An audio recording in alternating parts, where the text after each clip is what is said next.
to the Cemetery Gates podcast featuring Xander Kane in Android Virus.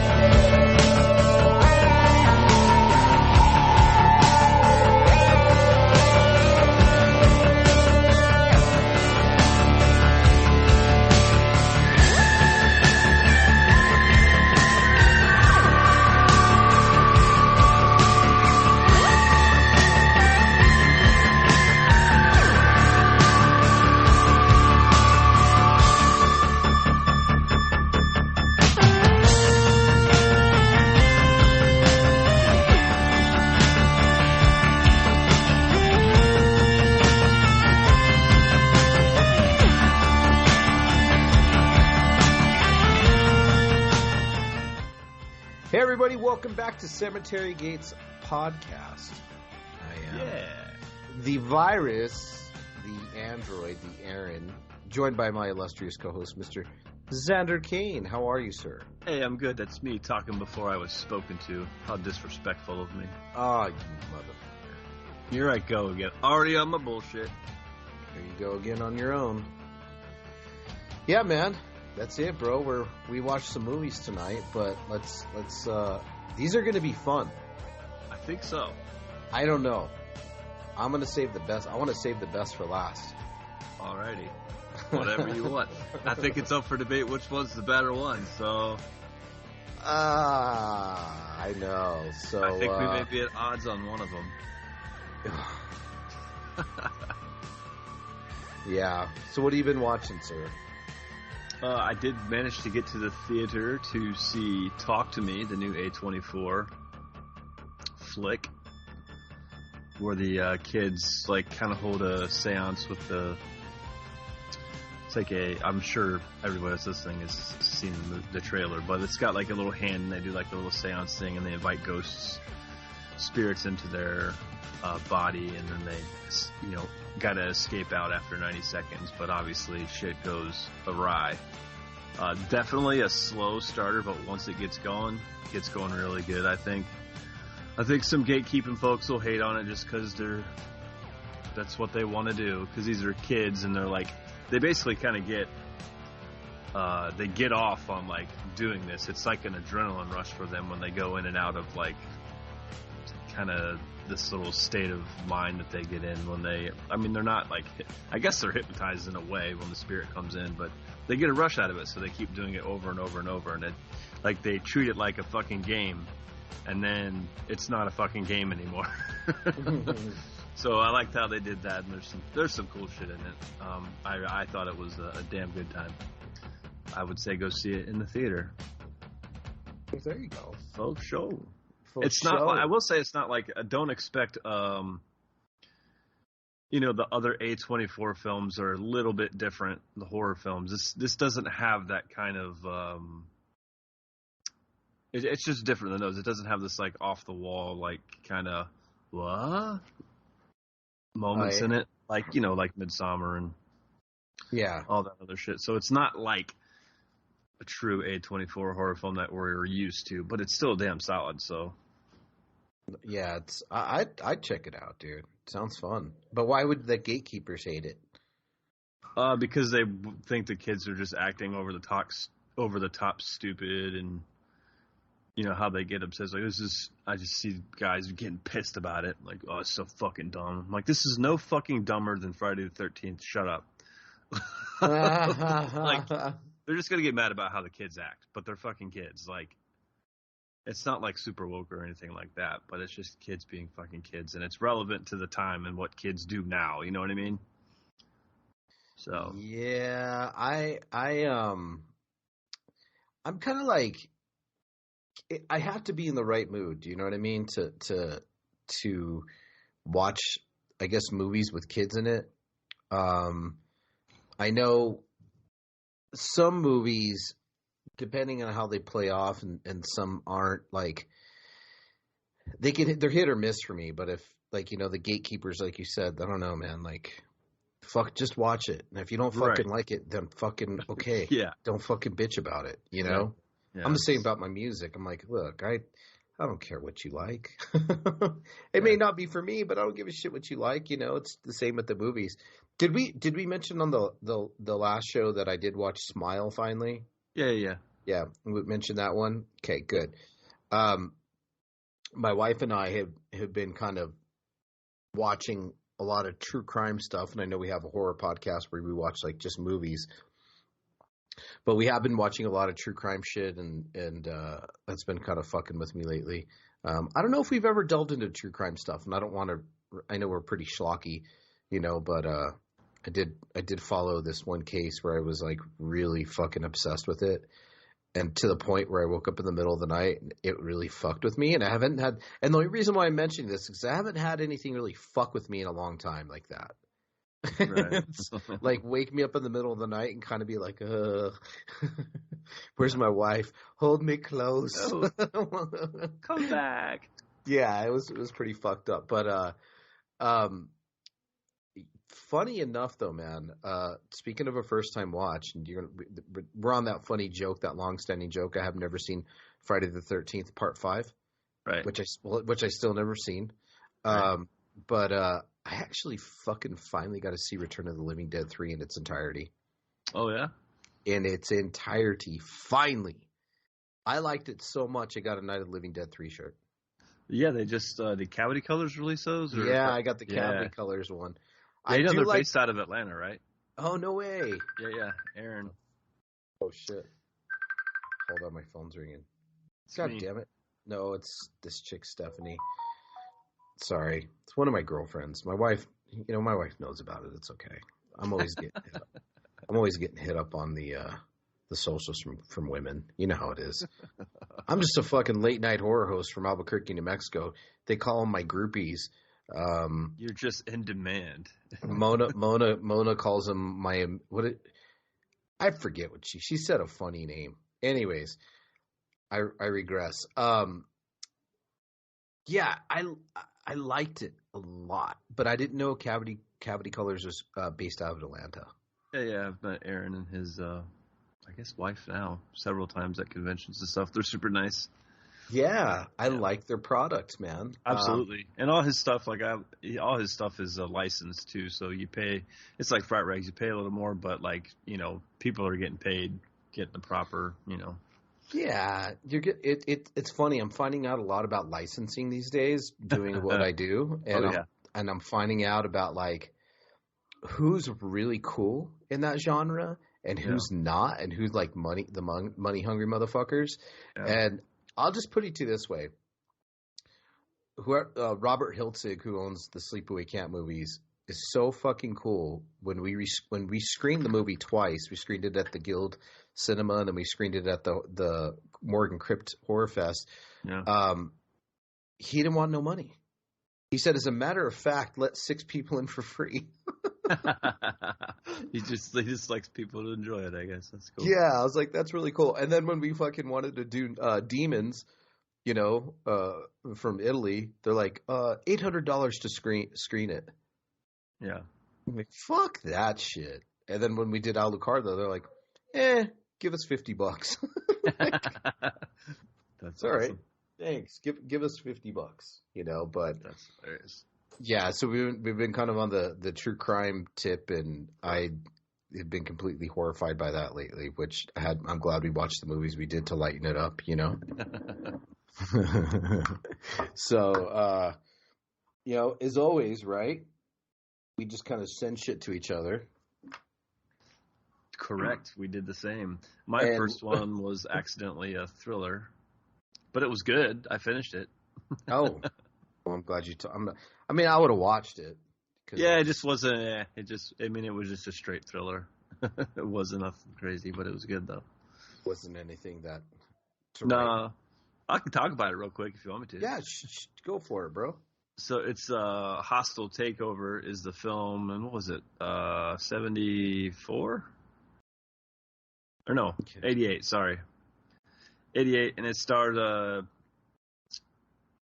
Michael Ironside's in it, David Warner's in it, a bunch of people are in it, but David Warner plays a guy that he works at like an office building, and he basically holds all the employees there hostage, and it's just like a hostage negotiation type film. That's all it is. Takes place in the 80s, but it was entertaining. It was good. So I would say check it out. I don't want to spoil it all, but it was cool. Well, I did try to look for Sorceress 2. Couldn't find it, eh? I could not find it. Yeah, I looked for it too. I was like, well, maybe you'll have better luck. Yeah, I couldn't find it. I was at least fucking Tubi, right? Yeah. At least Tubi. And nada. Nothing. No Tubies. So I'm like, oh, this one's going to be really fucking hard to find. We're going to send Tubi an email. Hey, get this shit. What the fuck, dude? Get some fucking shit. So, yeah. So I was going to pick that, but I didn't pick it. So just going down to you picked a movie. You're like, hey, I'm going to fucking do this movie. And I said, and I know I've heard of it, Night to Dismember. Mm-hmm. Obviously, we've all heard of that name.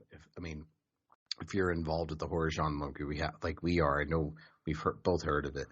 And then I was like, all right, I'll check that out. And as I was getting ready to watch it, I was like, man, I got to send him his movie. That was this morning.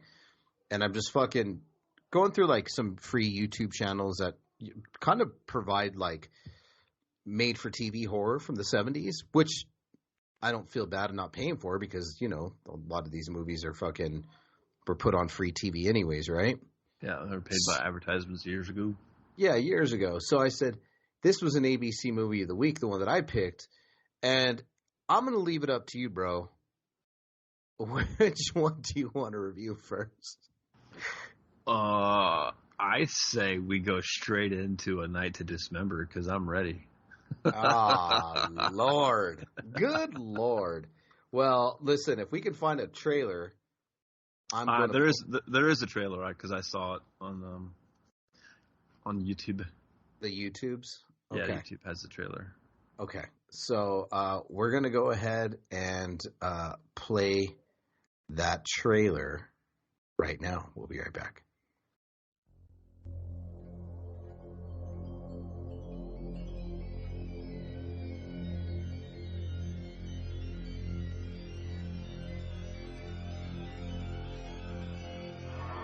What are you afraid of? You're perfectly safe here. Do I scare you? I'm going to take you on a journey of terror, as I describe a new movie. This movie will destroy the myths of all horror films. It will be an experience that will have its audience asking itself what has gone wrong in the world today. This film is called A Night to Dismember.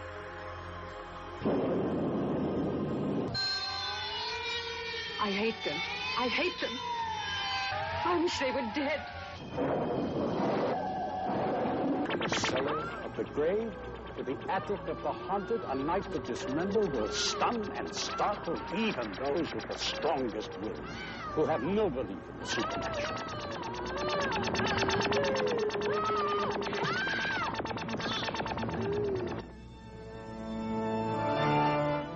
A Night to Dismember will electrify you with its special effects and camera work.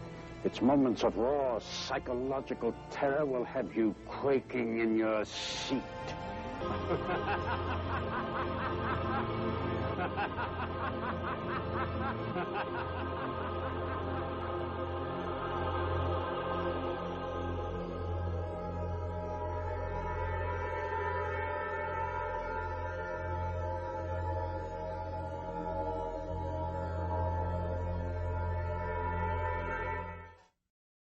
All right, guys, you heard the trailer for 1983's A Night to Dismember. It's a slasher horror film. From 1983. Just have at it, dude. Directed by Doris Wishman, which is a female director, which was kind of cool. I didn't realize that was directed by a woman. So kind of the synopsis on this is basically a woman from a cursed family is released from a mental facility and soon dismembered corpses start turning up. And this starts off very much so. It starts off with just like narration almost. Like you have a little bit of the opening credits and it just starts off narration, much like one of our favorite films, Las Vegas Serial Killer. I feel like it was all narration with just a couple of There's a little voiceovers. There's a little bit of dialogue in this, but not a ton. But it does have a really awesome oh wait, was that your movie? Never mind. I'm thinking of your movie. But the first the narration. It's a detective talking about this family called the Kent family, and they all wound up dead except for one of them. And so this cop is narrating kind of what you're seeing on screen. And the first thing he starts explaining is one of the older sisters kills the younger sister out of jealousy because she thought that one of the parents loved her sister more than her, but then she accidentally falls on the axe and dies. So he keeps going through these scenarios of he's giving you the backstory of each family member. So forgive me if it's a little hard to follow because they kind of throw a shitload of information at you pretty quick. Oof. And then, after they talk about that, they start talking about the youngest brother who had his wife killed by an ex-con because he needed some insurance money because he made some shitty investments and he just needed to get the cash. But obviously they figured that out. Typically when you commit insurance fraud, it's often figured out, especially when you just murder your wife. But then shortly after he was arrested, he was found hanging in his cell. So he hung himself and died. And then they talk about the oldest brother, and they say that he had a daughter that 5 years before all this happened. 5 years earlier, she was put into a loony bin for killing 2 neighborhood boys in a graveyard, which was kind of a cool little scene that you see. The guys are playing around in the graveyard, and then she winds up chasing them through and kills them. So you're kind of getting the backstory of the lady in the loony bin, and you get some cool pretty up close stabbing deaths. This movie's actually pretty gory. There's a lot of blood in it. There is. I wouldn't say great special effects, but lots of good blood. The blood is a good it looks real. There's a lot of shadows and axes. Yeah, and there's a few points in the movie where you see things miss and then blood happens. But whatever. This isn't Citizen Kane. No. We're not looking for fucking Tom Savini effects here. No. But the girl that killed the boys, she only winds up being in the loony bin for 5 or 6 years, and she gets back out. Yeah. Yeah, they say she's cured or whatever. And then cured of the voices. Yeah, and then I guess Billy, which is another of the brothers of the main story, was worried. Billy is the Vicky, which is the girl that was in the loony bin, gets out. He's worried that Vicky's not well, she's going to hurt us, and so he's trying to convince him to find ways to get her sent back to the loony bin. He's like, I got a couple ideas, and you're like, oh, okay, whatever. And then Vicky gets home and she starts hallucinating as soon as she gets back home, and you get all these weird we had talked about it, these fever dream scenes where there's a tinted lens on the camera. The music is just batshit crazy most of the movie. None of it fucking one moment it's just an orchestrated piece, and another moment it sounds like a goddamn clown show going on, and it almost the music almost never matches the mood of what's going on screen. So it's pretty fucking ridiculous. But when Vicky's hallucinating, she ends up killing her brother. Which is another up close stabby scene, and then she has a machete that time, right? Yeah. Yeah, she uses a machete and cuts his head off and throws it in the fire and lets it burn. So you get a little decapitation scene, which actually looked all right. It wasn't too bad. And yeah, the decapitation scene was cool. There's also a real cool kind of throat scene. Yeah. A barb or an arrow. I forget what it was. Something weird like that. Yeah, that was a fun one. Yeah. That was a really cool one. And I know it seems like I'm explaining this movie fast, but this is how it fucking happens when you're watching it. Yeah. There's no conversational dialogue. It's just narration telling you what's happening, and then you see it play out, and then a little bit more narration. So I know it sounds confusing to people, what the fuck is he talking about? But that's just how the movie is. Yeah, dude. It's to me it was and I was reading a little bit about the movie, and I know that the movie itself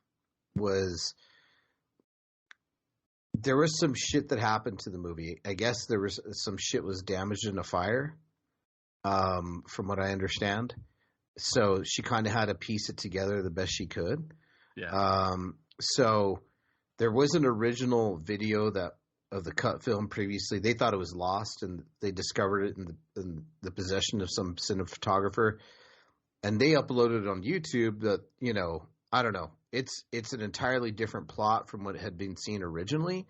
So when this movie feels very spliced and pieced together and disjointed, it's because very disjointed because it is. It does loosely follow a plot. And, it makes me wonder, Doris Wishman, the lady who directed it, I mean, she did a lot of sexploitation films throughout her career.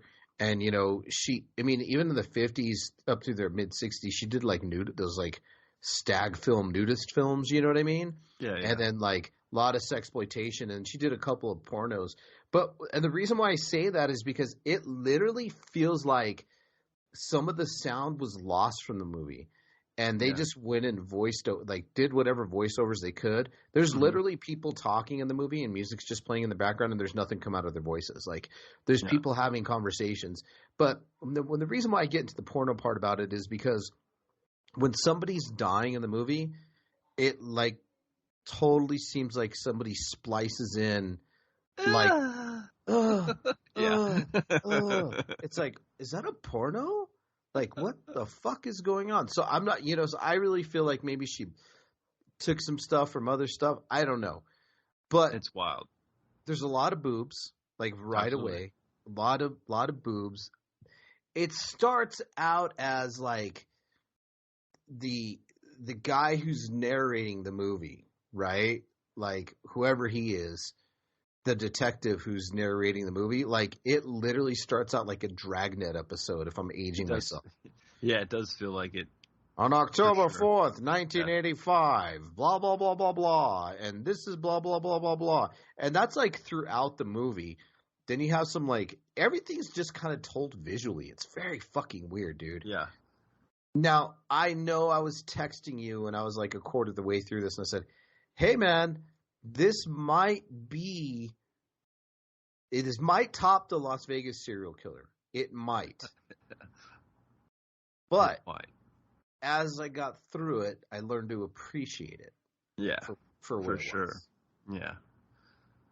Absolutely. So, yeah.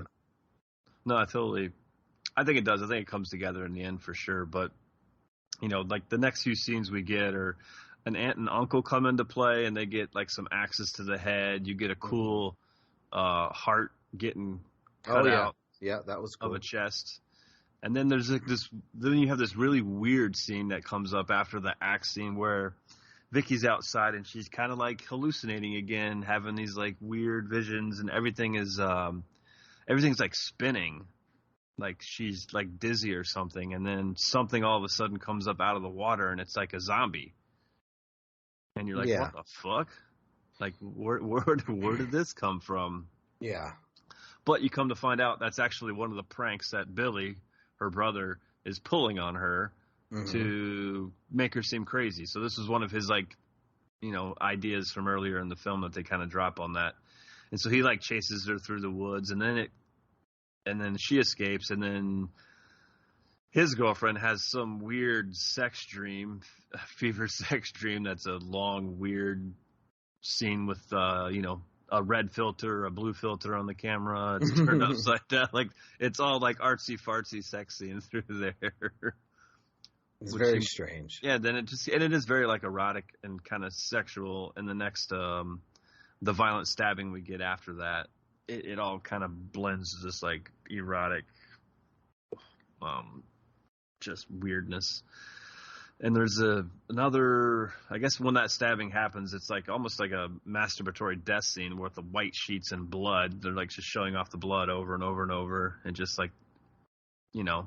highlight the blood on the white sheet, highlight the blood on the white sheet. It's just it's like the chick's hiding under the sheet, and as she's hiding under the sheet, they just crinkled up the sheets and threw some fucking fake blood on there, and the axe is just hitting it.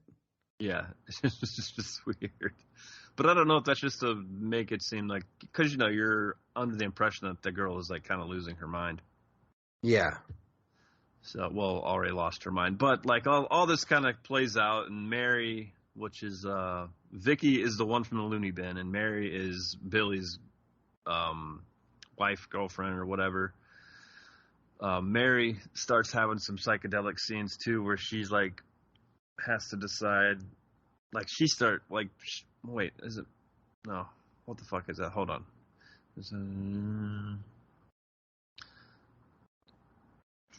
Oh no, it's Vicky, not Mary. Sorry.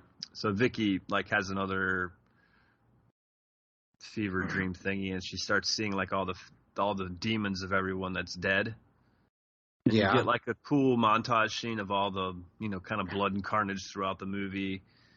And she's going to escape the cabin to get away from all these demons that are haunting her. Right. Or something weird like that. Yeah. So she's seeing all the demons and all this and that, and then she runs into her brother Billy, and Billy's like, oh, I'm going to end it for all. So he like chokes her out, catches up to her, chokes her out. She dies. But in the end, spoiler alert, we find out that Vicky did none of the killing. No. Billy's wife, Mary, did all the killing. And the most ridiculous part about this whole movie is the cop's narration, or the detective's narration at the very end. He's like, I know what you're thinking. How did we know this? Well, there's one thing that everyone in this family did really well, and that was keep diaries. So they figured it out by fucking diaries, and that's the end of the fucking movie, which is just like a fucking... what I will say about this thing, I mean, I know I explained it fast, and the movie's only 60 minutes long. It's not fast. It's not long at all. And it goes like that fast, just as you're questioning everything from the beginning on. It does start to fall together, and I do think, even though that ending is a little silly, it does kind of bring together that storyline that may have originally been there, because I feel like that final scene would wrap up a great, well-told story. Like, they pulled the old switcheroo on you. So, like, I think like it did come together in the end. But man, what a confusing start, and like almost over information at times that you get in this. But you do get some great gore. The music is never fits, but at some point it became a little endearing to me because I just appreciated the oddity of the film. Like, it's just not, I mean, it was nothing I was expecting. It totally caught me off guard.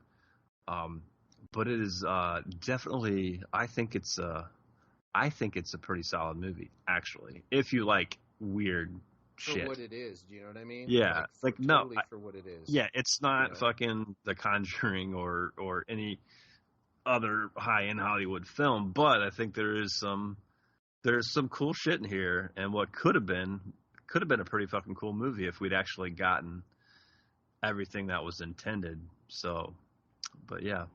Yeah, if you look at it like for what it is, right? Like, again, it's a pieced together film. Like I said earlier, that I don't know, there's an original cut that was lost. The film had, again, troubled production history to it. There's multiple reels that were destroyed in a photo processing lab. They had to refilm sequences, grafted onto existing footage, adding in a lot of stock material to make it like a final product. And it's disconjointed on purpose. So for what they had to work with, I get it. You know what I mean? I completely get it. But yeah. It's the premise is there, though. Don't try to remake this, because it's kind of like a flash in the pan, right? Yeah. Like, it's one of those weird, disconjointed, something happened behind the scenes, they try to put it together type of film. And, if you try to recreate it, then, at that point, you're losing the point. You can't recreate this. No. The magic was because of the fucking issues that they had trying to fucking put it together. Hated it at first. Like I said, I'm not going to lie. I'm like, what's this bullshit? And then I get it. It's a twisted fucking like weird. You got to really pay attention. It's a twisted fucking story, and it's weird. And then I don't know. And then O'Malley he recounts all the diaries and gets diaries, and everybody keeps a diary. It's just silly. It's just silly, bro. But like the whole thing's narrated by him. Probably. I don't know. It's funny because this movie does say it was like released in '89, but like this movie was filmed in. It completed filming in '83, yeah, and it probably took a few years to film. So It definitely has that '70s hangover vibe. Definitely not something that would be out in the mid '80s for sure. So when you're looking at this like released in '89, what the fuck? You know what I mean? Like this seems like it's, but it was, probably filmed in the late '70s. Man, for what it is, I will fucking give it like 2.5 out of 5 or something like that. Yeah, I full on went to 3 out of 5 for me. I think at 3, I'm very comfortable with it at 3. If it was any longer, there's no way it would be there. But the fact that it's chopped so short, and like I can't stop thinking about the fucking ridiculousness of this movie, so I feel like it's effective in some way. And it will be a movie that I will tell someone, like, "Oh, you haven't seen A Night to Dismember? Yeah, you go watch A Night to Dismember." Like, it's gonna happen. I'm gonna make people watch this fucking movie, and they're gonna hate me for it, but I don't care because I think it's worth checking out just because it's such a fucking oddball. And I want Gregmo to watch it. And it was released on DVD in 2001, but that's it. Yeah. Good luck finding it. Let's get Gregmo to watch this. Yeah, this cinema masterpiece. He'll fucking kill. He'll send us a hitman from Canada at both of us. All right, yeah. Go check this out. It's on YouTube for free, guys. I mean, it was released on there for free by the original people. And R.I.P. to the lady who made it. R.I.P. to the main actress Samantha Fox. All these people are involved in porn. I'm just letting you guys know they were involved with the porno industry. But whatever. Who cares, right? They thought they were good actors and actresses back then. All right, so we're going to listen to the trailer for my movie, for my pick, that, again, I like to do the old fucking, I don't know, the old jukebox spin. We'll see what comes on next. So let's go ahead and listen to the trailer for 1974's Scream of the Wolf.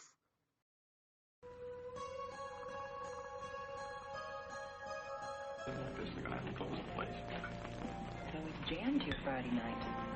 Thank you. Yeah, not now. Not now. No one has any idea where this animal comes from. Sandy, nobody has any idea what this animal is, much less where it comes from. You know, in 20 years of hunting, I have never run across a predator even remotely like this one.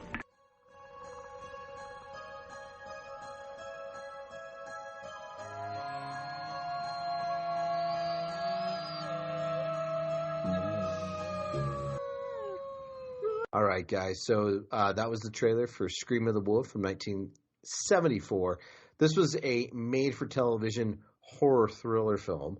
It's starring Peter Graves and Clint Walker. It's directed by Dan Curtis, who has done a lot of shit. I don't know if you guys know that. Oh, yeah. Yeah, Dan Curtis for sure. Fucking just a lot of shit. Directed a lot of the Dracula, a lot of Trilogy of Terror, so much shit. You know what I mean? Can't even fucking. Yeah. He just the list goes.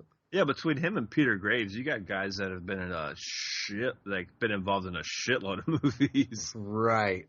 And again, made for TV movie, and this one wasn't very long when it's actually trimmed down from TV edit. You know what I mean? If you think about it, how much fucking shit did they have to pay? So you have this movie where these brutal murders are happening, and I guess it appears to be an animal, but then it seems like it's a skinwalker or it's a animal footprints. And human footprints. Yeah, they get Peter Graves in there to check it out. And he, like, very early on in the film, he's like, that's funny. He's like confused as fuck. He's like, starts off on 4 legs, goes to 2 legs, and then it disappears. Yeah. And the other cop's like, well, where'd it go? He goes, I don't know. Do you think it erased its own tracks?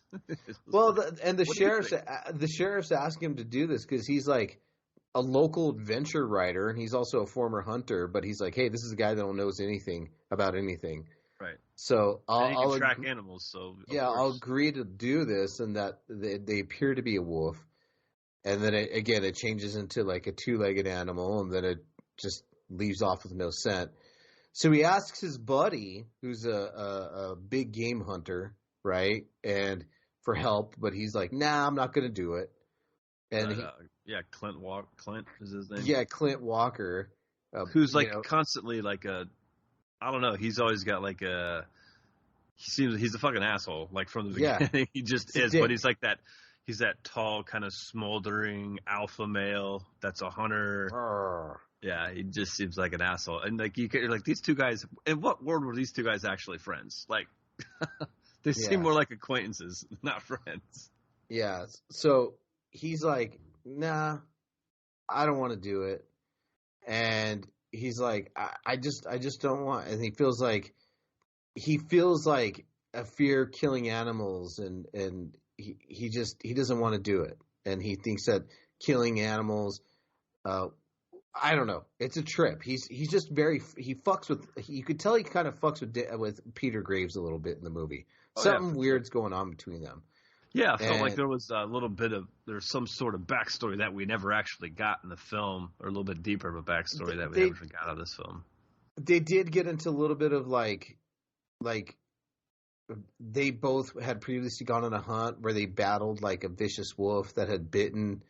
Clint, yeah. Clint bit Clint, and anyway, so you got Peter Graves' girlfriend, and she's attacked at home by the animal, but she survives, but begins to think that the murders are committed by a werewolf. So now you're going into the fucking supernatural realm.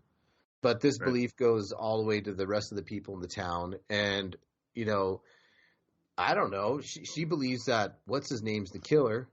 Yeah. One of the interesting things I thought about her character in this movie is like she's a barista, which is not something you see in movies from the 70s. You know what I mean? Unless it's a French New Wave film or something. But it's like she like runs a coffee shop and is a barista. I thought that was funny. And she convinces the sheriff like, hey, he might be the killer. So they go and stake out his house, and then one of the cops is mauled to death. Whoops. Yeah. And so, they find his body, and then after they put the town on a national emergency, Peter Graves, John says, hey, you better fucking help me, bro. You promised me. And he does. And then they go and hunt for the animal in the woods, and they split up. And you think that he's killed by the animal. You think that is not Peter Graves, but Clint Walker is killed by the animals. And he tracks to his buddy's house, the guy who thinks he's dead, and then they're held by gunpoint. He faked his own death. Son of a bitch. And then he reveals, I don't care about fucking spoilers. He reveals that he's a fucking he's the killer. He faked the tracks by pieces of animals that he killed over the years to cover his scent. And he used his attack dog to kill people. So he's like, hey, I want to hunt you, man. He's like, what? Yeah, I want to hunt you. I want to regain my fucking powers if I hunt you, my hunting prowess. So he sends him out into the woods, and there's with a 5-minute head start, some ammo for his rifle, and he's a little reluctant. And he's attacked by the dog, but he shoots the dog. So Peter Graves shoots the dog. Well, he misses the first shot of the dog. Yeah. He misses the first shot, but then he shoots again, and then his buddy attacks him, and then he has a hidden pistol, and he's like, what, are you going to shoot me in the back? He's like, I can't let you get away. Watch me. And he fucking shoots him, and then he fucking shoots him again. And then, just as you do in fucking TV movies, it ends. It just ends. Yeah, I do love that kind of scene between Clint and Peter, where Clint was telling him, you got 2 shells. They're in the box out there on the old oak tree, just on the other side of the barn. Like 5-minute head start. I just love that whole interaction because when you see Peter Graves' face, he's like, "What? What the fuck?" Man, he's like, "What the fuck?" He's still confused on what the hell's going on. He's just like, but I thought those two actually had a good chemistry on screen. I see why they were casting those roles. They really, really worked. Even though Clint Walker's character which I think his name is Byron in the movie, is a complete asshole. But I think they did a good job in casting the main 2 leads in this. It was good fun. So, like this movie for what it was, 1974, dude. I mean, this is a ABC, ABC movie. And it's decent in its own right. You know what I mean? Yeah. It does have it's definitely of the era, right? Yeah, and it has some twists and turns because it's like, is this a werewolf? No, it's just a dude fucking around. That's all it is. And I like that. I like that he was just kind of using him the whole time. And the movie debunks itself.